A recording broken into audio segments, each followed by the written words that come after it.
something else done? Yeah, your card. I want your card. I want your card. I want your card. Because I want to get home. It's cold and you guys are with me, and you guys see me writing this many times. Welcome to U.S. Bad Cops.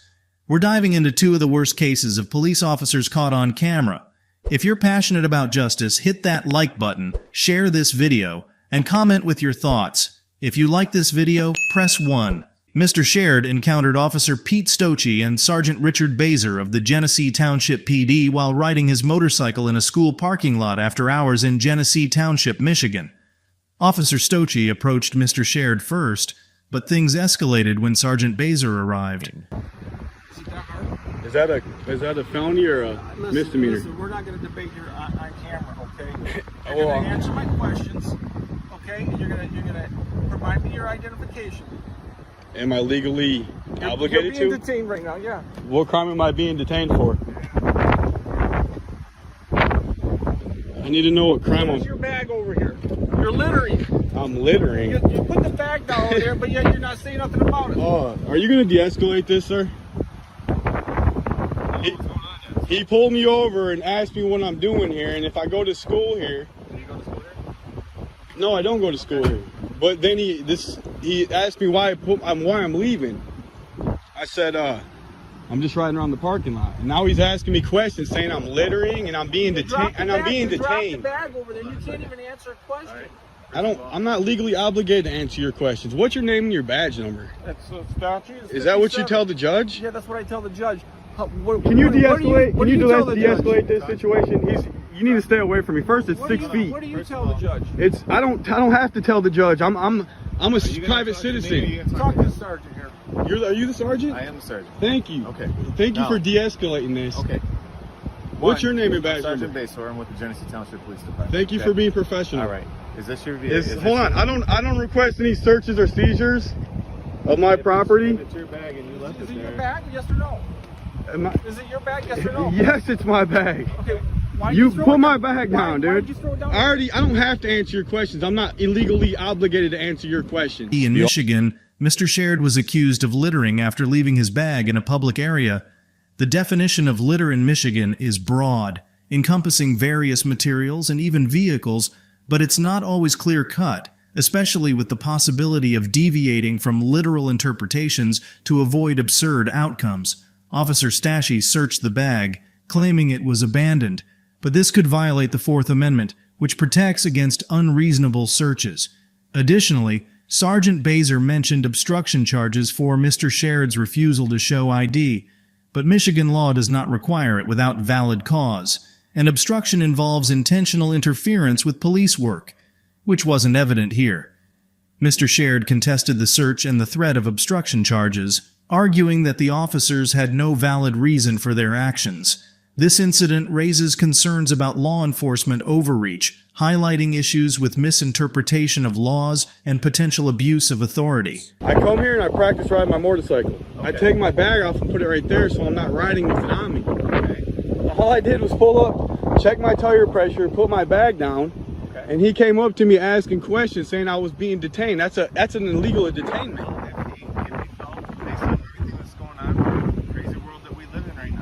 People that leave bags around, that we're at a school where there's kids at and practicing football, he deemed it suspicious. He doesn't know who you are, so he's checking you out. I know he's asking some simple questions. And that's understandable, but suspicion is not a crime. Okay, if he deems it suspicious, just the same as if somebody was driving a motorcycle in your neighborhood, just hear me out. Okay, go ahead, Somebody was driving a motorcycle in your neighborhood and they dropped a bag that was near their home, or near your home, when you want us to at least check them out? 100%, 100%. Right, but it was the way he did it. It was very unprofessional and aggressive. And he was treating me like I'm a criminal, like I did something wrong. So, as it stands, it didn't start out being defensive. I don't... Did you forfeit this bag when you sat it over there? I don't forfeit my bag for sitting it over there. You drove it away, like I just got done saying. If you left it there, and drove away from it, you lose an expectation of privacy for it. He hasn't done anything wrong, and neither have you, and we're gonna leave it at that. He illegally searched my bag and took my ID, and he ID'd me. I have a right to privacy as a private citizen, so I'm not being detained right now. Nobody said you're being detained right now. You can walk away if you want to. But he's detained me, is what he said. He said I was being detained. At that point, you were detained, but you still weren't in handcuffs. You weren't putting anything. He was just trying to figure out what was going on. Right, but I was being detained for... The individual gives Mr. Sherrod a positive evaluation, grading him at an A for his efforts in questioning the validity of the encounter, alleviating doubts, and smartly exercising his right to silence. Despite facing some difficulties in articulating thoughts, Sherrod is praised for documenting the incident, tactfully objecting to being held, and striking a balance between following laws and asserting constitutional rights. Overall, the incident brings up worries about privacy rights, questionable police conduct, and the individual praises Mr. Sherrod for his reaction. On November 19, 2018, in Brookings, Oregon, 2 police officers stopped Jennifer Gaiman, aged 49, as she was heading home from a karaoke night. Gaiman, who suffers from several health issues including Best's disease, macular degeneration, COPD, asthma, lumbar degeneration, and peripheral neuropathy, was traveling on her 3-wheeled mobility scooter. The interaction with the officers prompts thoughts about the challenges she faces because of her health problems. I just want to go home. It's freezing. It is Yeah, cold. why are you stopping me then? I've Okay, been riding this thing I'm for gonna- over 2 years I'm now. gonna explain it to you in a second. We're stopping you because you're on the sidewalk with it. Yeah, you rode because through it a is crosswalk. it's a legal thing on the sidewalk. Look it up. It's a mobile scooter. It's a mobile scooter. Okay. It's an electronic scooter. Yeah, it's a mobile scooter. I gotta actually start Okay, do you understand what that means? It's my mobile scooter. It's how I get around. I don't have a car.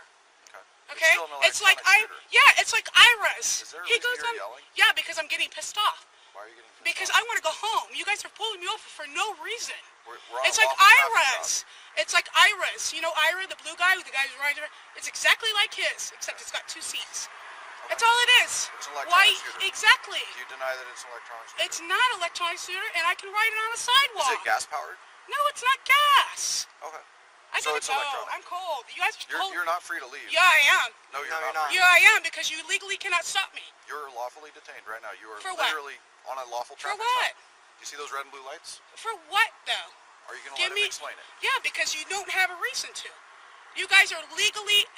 You're taking my Disability Act and you're throwing it in the garbage. I have no This is idea my what you're talking disability scooter. This is how I get around, and you know that. You've seen me many times around this town riding it. about. Okay. Are you going to let him explain to you why you're actually on a lawful traffic stop? Okay. So we stopped you because it was actually looked up before, okay? You can't ride this in a crosswalk and on the sidewalk. Are you kidding me? Miss Gaiman is in a legal dispute in Oregon over whether her electric scooter qualifies as a motor-assisted scooter under state law. Though her scooter meets the criteria, a specific law prohibits operating it on sidewalks. Miss Gaiman argues it's essential for her mobility under the Americans with Disabilities Act, ADA. The challenge arises from conflicting interpretations of whether the ADA applies to public sidewalks. While Oregon falls under the Ninth Circuit, which leans towards ADA coverage, there's no clear ruling yet. In another encounter, officers stop Miss Gaiman and demand her identity, citing Oregon law. Not providing ID during a traffic stop is a misdemeanor, but showing a valid license later is a defense. The law emphasizes having a valid license rather than merely identifying oneself. Regarding her mobility scooter, ADA requires reasonable modifications, but public entities can ask for assurance of disability-related device use. State-issued disability permits or verbal representation suffice. Despite potential stops, a court might confirm Ms. Gaiman's disability assurance for sidewalk use as a necessary modification. Is there a reason? Because I want to get home. It's cold and you guys are with me, and you guys see me riding this many times, and you know it. There's my ID. I've never seen you riding this Yes, around. you have. Can I please get my ID back now? No, you will get it back once we finish. You asked me to show you what the rules were. No, I just want to go. I can look them up myself. No. I'm cold and I want to go and Nope. shower. Oh, really? Chelsea West, Senator about California, UT Oregon. I have no warrants. I have nothing. Copy. Thank you. Give me back my ID. No, you are not free to go right now. You're not free to go until we are finished. I'm finished with you. I'm not going to say one more word to you. And I can't look at that because I can't see your phone. Okay. So in Oregon, since this is a electronic scooter, You're not allowed to have passengers on it. That's one rule. You are It's got required two to wear a seats. helmet. No, you don't. You are. You are not allowed to ride it on sidewalks, and you're not allowed to ride it in crosswalks. All right? Miss Gaiman was stopped by the police for riding her scooter without a helmet. Despite warnings and citations, she chose to ride anyway. The police pursued her, eventually arresting her for attempting to evade them. She was convicted of a felony, received jail time, and probation. She appealed the conviction and sued the police for unlawful detention and discrimination. The lawsuit is ongoing, with a pre-trial conference scheduled for March 8, 2021. Both Miss Gaiman and the police department received low grades for their actions.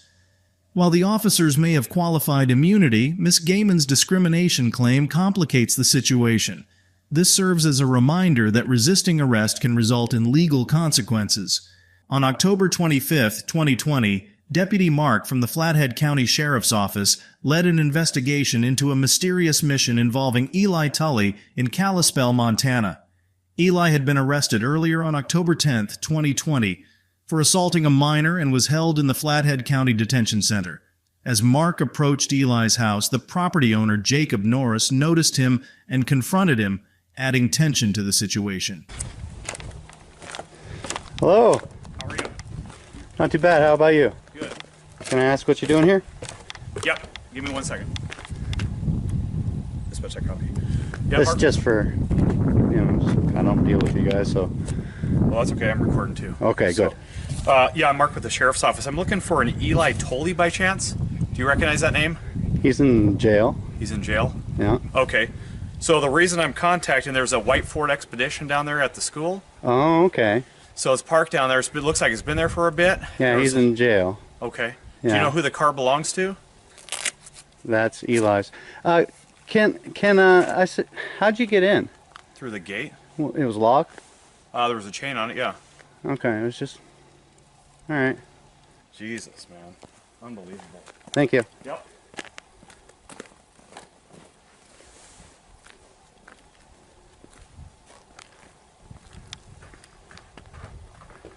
I'd like you to leave my neighbors alone, please. Okay. Hey, Skip, don't answer any of his questions.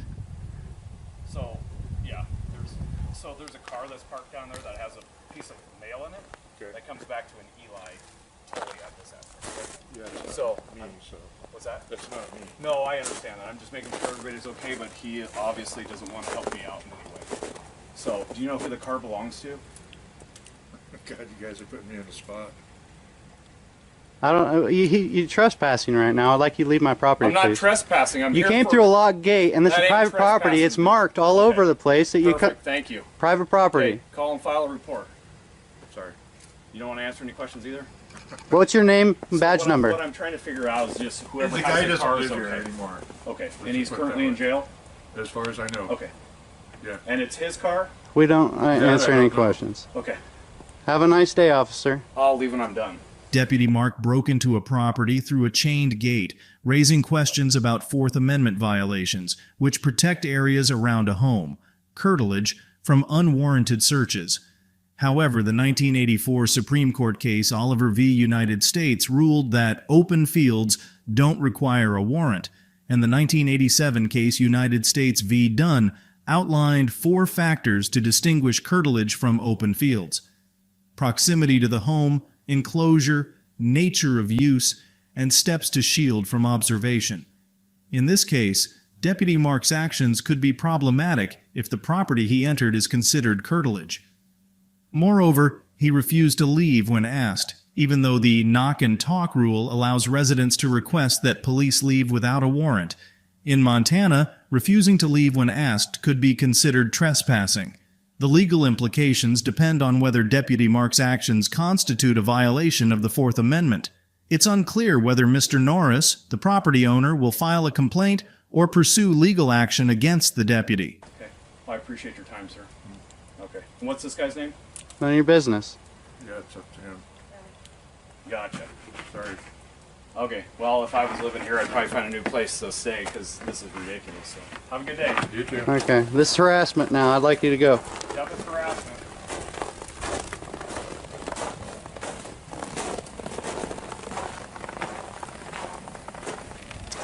What's your name and badge number? I don't want to give it to you. You don't want to give it to me. Yep. I don't give information out.